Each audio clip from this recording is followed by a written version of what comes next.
Hey guys, അപ്പോൾ ഇന്നത്തെ video എന്താണെന്ന് വെച്ചാൽ ഇന്നൊരു ഗെറ്റ് റെഡി വിത്ത് മീ ചെയ്താലോ എന്ന് തോന്നിയിട്ടോ. ഞാനും ദക്ഷും അമ്മയും കൂടി പുറത്ത് പോകുന്നുണ്ട്. അപ്പോൾ അത് കാരണം ഞാൻ ഗെറ്റ് റെഡി വിത്ത് മീ ചെയ്യാമെന്ന് വിചാരിച്ചു. ഫസ്റ്റ് തന്നെ സൺസ്ക്രീൻ എടുത്ത് ഫേസിൽ നന്നായിട്ടൊന്ന് അപ്ലൈ ചെയ്ത് കൊടുത്തു.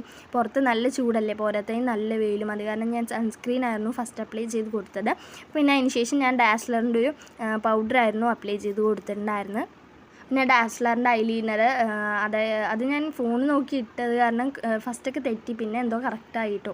പിന്നെ അതിന് ശേഷം ഞാൻ ലിബാം ഇട്ട് കൊടുത്തു. ഞാൻ കറൻ്റ്ലി യൂസ് ചെയ്യുന്ന ഡാസ്ലറിൻ്റെ ലിപ്സ്റ്റിക്കാണ് ഞാൻ അടിച്ചു കൊടുത്തത്. പിന്നെ അങ്ങോട്ട് കുറച്ച് ബ്ലഷ് ഇട്ട് കൊടുത്തു.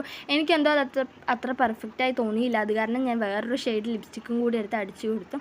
2 ഷെയ്ഡും കൂടി ആയപ്പോൾ നല്ല രസമുണ്ടായിരുന്നു കേട്ടോ. അതുകൊണ്ട് തന്നെ കുറച്ച് ബ്ലഷ് ഇട്ട് കൊടുത്തു. പിന്നെ അതിന് ശേഷം ഒരു കുഞ്ഞ് പൊട്ടും തൊട്ടു. ബ്ലാക്ക് കളറായിരുന്നു. പിന്നെ കുറച്ച് മുടിയൊക്കെ ഫ്രണ്ടിൽ വിട്ടു കേട്ടോ. പിന്നെ പോണി ടൈലായിരുന്നു ഞാൻ കെട്ടിയിട്ടുണ്ടായിരുന്നത്. പിന്നെ ഒരു കുഞ്ഞ് കമ്മൽ ഇട്ടു. ആക്ച്വലി ഇതെൻ്റെ കമ്മലല്ല, ഇത് മഞ്ജു ചേച്ചിയുടെയാണ് കേട്ടോ. സോ ഇതാണ് എൻ്റെ ഫൈനൽ ലുക്ക്. ഇഷ്ടമായ വീഡിയോ സബ്സ്ക്രൈബ് ചെയ്യുക ഗൈസ്. എങ്ങനെയുണ്ടെന്ന് കമൻറ്റ് ചെയ്യണേ. So by.